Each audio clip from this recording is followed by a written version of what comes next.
The order of this regular meeting of the Minnehaha County Planning Commission, and I'll begin with a few introductory comments. As a courtesy to everyone here tonight, please make sure that all cell phones have been silenced. Please note that tonight's Planning Commission meeting will be rebroadcast via CityLink and posted on the www.minnehahacounty.gov site for viewing by the general public. Action taken on the zoning text amendments during the public hearing tonight is a recommendation that will be forwarded to the County Commission for another public hearing on Tuesday, April 22nd, 2025, at or after 9 a.m. Meetings of the County Commission are held in this same room. First on our agenda is public input. Is there anyone who wishes to speak on an item that is not on the agenda?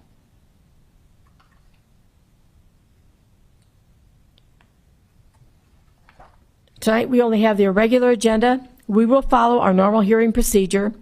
The planning staff will present each item on the regular agenda, and questions will be asked, and also the audience can address the items as they come up. So we'll move on to item number 1, which is the approval of the minutes of the February 24th, 2025 meeting. I need a motion. Motion to approve. Second. Motion to approve the minutes of February 24th. All those in favor? Aye. Aye. Opposed? Motion passes. Item number 2 is zoning text amendment 25-06 to amend the 1990 revised zoning ordinance for Minnehaha County to add accessory dwelling unit ADU regulations. Kevin? Good evening. I'm Kevin Huckman, County Planning Department. Zoning text amendment 2506 is amendment similar to the one that was passed in the joint jurisdictional area to allow accessory dwelling units in the rural area of the county. I guess we went through the Envision 2045 comprehensive plan. It was recently adopted, has goals and actions to change some residential uses in the county, including allowing accessory dwelling units. The definition is intended to be the same between the county and the joint jurisdiction area. The accessory dwelling unit will still require a conditional use permit in the rural area. And the general requirements will be the same as the joint jurisdiction, where there's one platted lot, permanent footing, wastewater capacity, the driveways, and we'll have to adjust the driveways for the road access instead if we wanted to do that same requirement amendment. And then the parking and floodplain requirements, as well as the accessory dwelling unit individual requirements for attached versus detached ADUs. And there would be the setbacks, and I guess I'll go back to the requirements. And I'm abridging this because if anybody's watching, we kind of went through a similar presentation in the joint jurisdiction area where the rules are going to be mirrored each other between the two jurisdictions. So is there any questions? Any questions for him?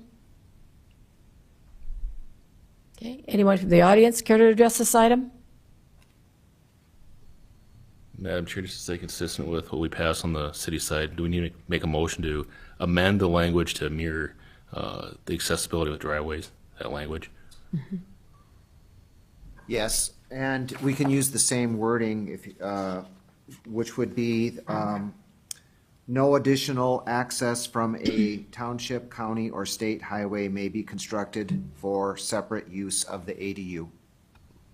Thanks, Scott. So I'd make a motion to adopt that language or modify to use that language. I second that. Okay. I have a motion and a second on the floor. Any further discussion? This is for the amendment. All those in favor? Aye. Opposed? Motion passes. I'll need another motion to approve the, Madam Chair, I make a motion to approve the zoning text amendments with the number 5 that we just changed. Second. okay, I have a motion and a second on the floor. All those in favor? Aye. Opposed? Motion passes. Item number 3, zoning text amendment 25-07 to amend the 1990 revised zoning ordinance for Minnehaha County to change the transfer of building eligibility regulations. Kevin? All right. So the current ordinance allows transfer of building eligibilities when properties are contiguous to each other and under the same ownership. The proposed amendment would allow properties that are contiguous to each other, which are not under the same ownership, to have that building eligibility transfer. In the larger county as a whole, here's the building eligibilities again slide that says we have 8,638 building eligibilities available and 6,198 locked eligibilities throughout the county. To show that on a map, you can see here, this was part of the discussion of the county at large. We wanted to keep that contiguous requirement so that building eligibilities didn't become bare, say, in Buffalo Township. All the eligibilities may leave for a place like Split Rock Townships where they have lots of locked building eligibilities and lots of housing, so there's a lot of demand.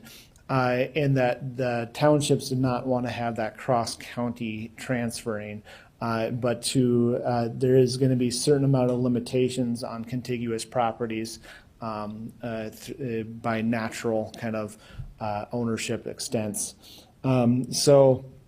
The comprehensive plan does include goals to maintain and strengthen low-density residential standards in the agricultural district, with an action to revise the ordinance restrictions for building eligibility transfers, to allow transfers between properties with different owners when it is appropriate to do so.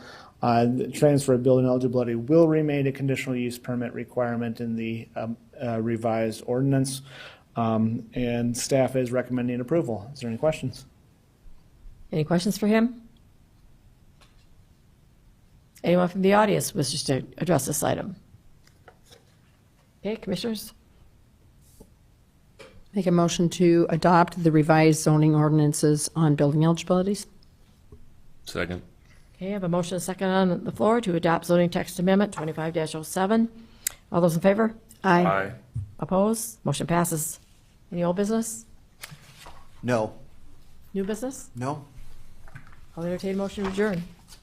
Motion to adjourn. Second. All those in favor? Aye. Opposed? Motion passes. Thank you, everyone.